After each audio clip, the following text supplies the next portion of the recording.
Assalamualaikum warahmatullahi wabarakatuh. Perkenalkan, nama saya Aulia Yostri Salsabila dengan NIM 22029058, berasal dari kelompok 2. Di sini saya akan menjelaskan materi tentang bidang.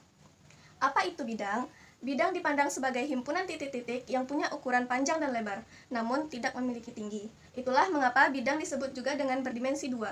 Sifat bidang: melalui 3 buah titik dapat dibuat hanya satu bidang. Seperti gambar ini, ada titik A, titik B, dan titik C. Jika kita tarik garis dari titik A ke titik B, lalu dari titik B ke titik C, dan dari titik C ke titik A, maka terbentuklah satu buah bidang. Nah, sifat ini juga disebut dengan aksioma. Apa itu aksioma? Aksioma adalah kebenaran yang sudah disepakati karena tidak bisa disangkal ataupun tidak bisa dibuktikan. Bidang biasa dituliskan di daerah pojok bidang dengan huruf kecil dari abjad Yunani seperti bidang alfa, bidang beta, ataupun bidang gamma. Seperti gambar, misalnya kita contohkan ini adalah bidang alfa. Nah, bidang juga bisa dinamakan dengan huruf kapital sesuai dengan titik sudutnya, seperti bidang ABCD ataupun bidang PQRS. Di sini kita akan membuatkan bidang A, B, C, D.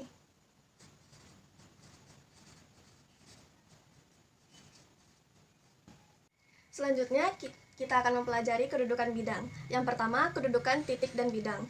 Kedudukan titik dan bidang ini memiliki dua kemungkinan, yaitu jika titik terletak pada bidang dan titik tidak terletak pada bidang. Bisa kita lihat di sini.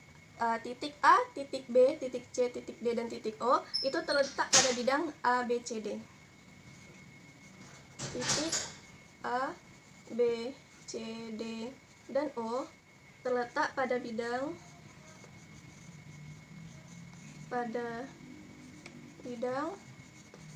A, B, C, D. Dan jika kita lihat titik E, titik F, titik G, titik H, dan titik P itu tidak terletak pada bidang A, B, C, D. Titik E, F, G, H, dan P tidak terletak pada bidang A, B, C, D. Adapun jika ada semua titik-titik tersebut berada dalam satu bidang, itu disebut dengan koplanar. Jika titik-titik tersebut tidak terletak pada satu bidang, itu disebut dengan non-koplanar. Kita akan membahas kedudukan garis dan bidang. Yang A, garis terletak pada bidang. Bisa kita lihat di sini, garis G pada titik A dan B terletak pada bidang alfa. Berarti garis G terletak pada bidang alfa. Yang B, garis tidak terletak pada bidang. Yang pertama, garis sejajar dengan bidang. Kita bisa lihat di sini bahwa bidang alfa itu sejajar dengan garis G, sehingga dia tidak memiliki titik persekutuan atau titik potong. Berarti garis G sejajar dengan bidang alfa. Yang kedua, garis memotong bidang. Kita bisa lihat pada gambar ini bahwasanya garis G ini memotong bidang alfa pada satu titik, yaitu titik A. Berarti garis G memotong bidang alfa pada titik A, sehingga dia memiliki satu titik persekutuan atau titik potong, yaitu titik A. Selanjutnya, yang ketiga, kita akan membahas kedudukan dua bidang. Yang A, dua bidang sejajar. Bisa kita lihat pada gambar ini, yaitu bidang alfa dan bidang beta itu saling sejajar, sehingga dia tidak memiliki titik persekutuan. Yang B, dua bidang berimpit. Di sini ada aksioma yang berbunyi dua bidang berimpit apabila mempunyai tiga titik persekutuan atau punya satu garis dan satu titik persekutuan atau mempunyai dua garis persekutuan yang berpotongan. Berarti cara menunjukkan garis alfa dan beta ini saling berimpit jika dia mempunyai titik persekutuan, mempunyai satu titik dan satu titik persekutuan, atau mempunyai garis persekutuan yang berpotongan. Yang C, dua bidang berpotongan. Di sini ada teorema 1.1. Jika dua bidang mempunyai satu titik persekutuan, maka bidang itu mempunyai satu garis persekutuan yang melalui titik tersebut.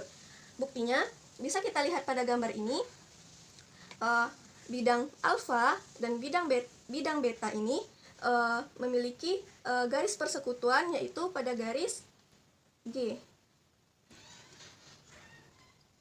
Selanjutnya yang keempat, kita akan membahas kedudukan tiga bidang. Yang pertama, tiga bidang saling berpotongan. Ada tiga macam, mempunyai satu titik persekutuan. Bisa kita lihat pada gambar ini, bidang alfa, beta, dan bidang gamma terletak di satu titik persekutuan, yaitu titik ini. Bisa kita namakan yaitu titik A. Yang kedua, mempunyai satu garis persekutuan. Misalkan ini adalah bidang alfa, bidang beta, dan bidang gamma. Nah, bidang ini memiliki satu garis persekutuan atau garis potong, yaitu pada garis ini. Bisa kita namakan dengan garis Q. Yang ketiga, setiap dua bidang berpotongan sepanjang garis yang berbeda. Nah, bisa kita lihat bidang alfa ini berpotongan dengan bidang beta pada garis ini, atau kita beri nama garis A, dan bidang beta berpotongan dengan bidang gamma pada garis ini, pada garis B. Selanjutnya, yang B, tidak ada titik persekutuan ketiga bidang. Ada dua, yaitu yang pertama, jika tiga bidang sejajar. Bisa kita lihat di sini, ada bidang alfa, bidang beta, dan bidang gamma, ini saling sejajar. Yang kedua, dua bidang sejajar dan dipotong oleh bidang ketiga. Kita bisa lihat pada gambar ini, bahwasannya bidang alfa dan bidang beta ini saling sejajar dan dipotong oleh bidang gamma. Perpotongannya bidang alfa dengan bidang gamma adalah di garis ini. Kita namakan ini garis P. Nah, perpotongan bidang beta dengan bidang gamma ada di garis ini. Kita misalkan ini adalah garis Q.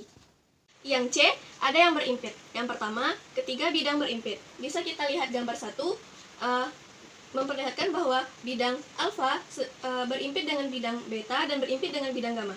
Yang kedua, dua di antaranya berimpit dan bidang ketiga sejajar. Kita lihat pada gambar 2 ini, bidang alfa dan bidang beta itu berimpit dan sejajar dengan bidang gamma. Yang ketiga, dua di antaranya berimpit dan bidang ketiga memotongnya. Nah, pada gambar 3 ini ada dua bidang yang berimpit, yaitu bidang alfa dan bidang beta, dan yang bidang alfa dan bidang beta ini dipotong oleh bidang gamma. Ada teorema 1-2 berbunyi, jika tiga bidang saling berpotongan sepanjang 3 garis dan dua di antara garis potong ini melalui sebuah titik, maka garis potong yang ketiga juga melalui titik ini. Bisa dibuktikan, misalkan ketiga bidang adalah bidang alfa, beta, dan gamma. Bidang alfa, beta adalah perpotongan bidang alfa dan beta. Alfa, gamma adalah perpotongan bidang alfa dan gamma. Beta, gamma adalah perpotongan bidang beta dan gamma. Misalkan pada titik T pada alfa, beta, dan pada alfa, gamma, titik T juga pada beta, gamma. Karena yang pertama, titik T pada alfa, beta berarti T pada alfa dan pada beta. Yang kedua, titik T pada alfa, gamma berarti titik T pada alfa dan pada gamma. Dengan demikian, T pada beta dan T pada gamma yang berarti beta, gamma. Jadi, T pada alfa, beta, alfa, gamma, dan beta, gamma. Teorema 1-3. Jika tiga bidang saling berpotongan pada 3 garis dan dua di antara garis potong ini sejajar, maka garis potong yang ketiga juga sejajar dengan kedua garis potong yang pertama. Buktinya, misalkan ketiga bidang, yaitu bidang alfa, beta, dan bidang gamma. Alfa, beta yaitu perpotongan bidang alfa dan beta. Alfa, gamma yaitu perpotongan bidang alfa dan gamma. Beta, gamma yaitu perpotongan bidang beta dan gamma.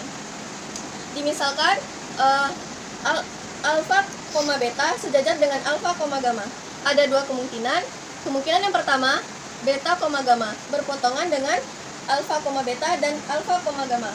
Yang kedua, beta koma gamma sejajar dengan alfa koma beta dan alfa koma gamma. Kemungkinan pertama, jika beta koma gamma berpotongan dengan alfa koma beta, maka menurut teorema 2, alfa koma gamma juga akan melalui titik itu juga, yang berarti alfa koma beta tidak sejajar dengan alfa koma gamma. Ini bertentangan dengan yang diketahui, yaitu alfa koma beta sejajar dengan alfa koma gamma. Karena kemungkinan satu salah atau tidak benar, maka yang satu-satunya yang mungkin adalah kemungkinan yang kedua, yaitu beta koma gamma sejajar dengan alfa koma beta dan alfa koma gamma. Materi dari saya, mohon maaf jika ada kekurangan. Wabillahi taufiq wal hidayah. Assalamualaikum warahmatullahi wabarakatuh. Selanjutnya saya akan menjelaskan tentang sudut. Definisi sudut. Sudut merupakan daerah yang dibentuk oleh dua sinar garis yang memiliki titik pangkal yang sama. Dua sinar itu dinamakan sisi sudut. Yang merupakan sisi sudut di gambar ini yaitu garis A, sinar A, dan sinar C. Dan titik ujung yang sama dinamakan titik sudut. Berarti titik sudutnya ada di titik B. Dapat kita tulis titik B tersebut dengan sudut B atau sudut ABC atau sudut CBA. Selanjutnya, jenis-jenis sudut berdasarkan besar sudutnya. Yang pertama yaitu sudut lancip. Sudut lancip merupakan sudut yang besar sudutnya kurang dari 90 derajat. Dapat dinyatakan dalam bentuk matematika. Sudut lancip tersebut yaitu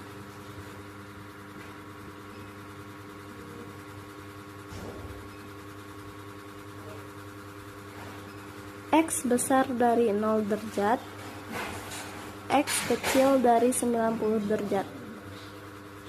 Berarti sudut lancip tersebut tidak boleh lebih dari 90 derajat dan tidak boleh sampai 0 derajat. Yang kedua yaitu sudut siku-siku. Sudut siku-siku merupakan sudut yang besar sudutnya tepat 90 derajat dan tidak lebih dan tidak kurang. Jadi sudut ABC 90 derajat merupakan ketetapan. Yang ketiga yaitu sudut tumpul. Sudut tumpul merupakan sudut yang besar sudutnya lebih dari 90 derajat dan kurang dari 180 derajat. Dapat dinyatakan dalam bentuk matematika sebagai berikut.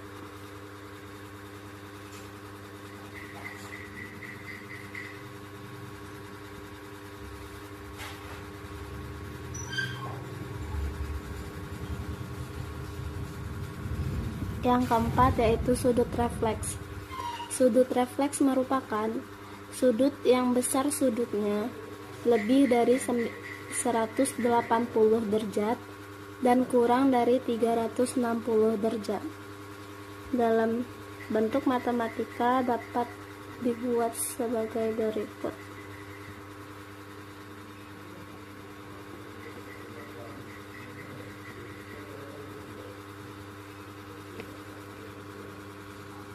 Jadi sudut refleks itu tidak boleh kecil dari 180 dan tidak boleh lebih dari 360. Sudut 0 derajat. Sudut 0 derajat merupakan sudut yang dihasilkan oleh dua garis saling berhimpit tanpa membentuk daerah sudut. Sudut lurus merupakan sudut yang besar sudutnya tepat 180 karena sudut tersebut membentuk garis lurus. Sudut penuh merupakan sudut yang besar sudutnya 360. Jika digambarkan, sudut ini berbentuk lingkaran. Sekian penjelasan dari saya tentang sudut.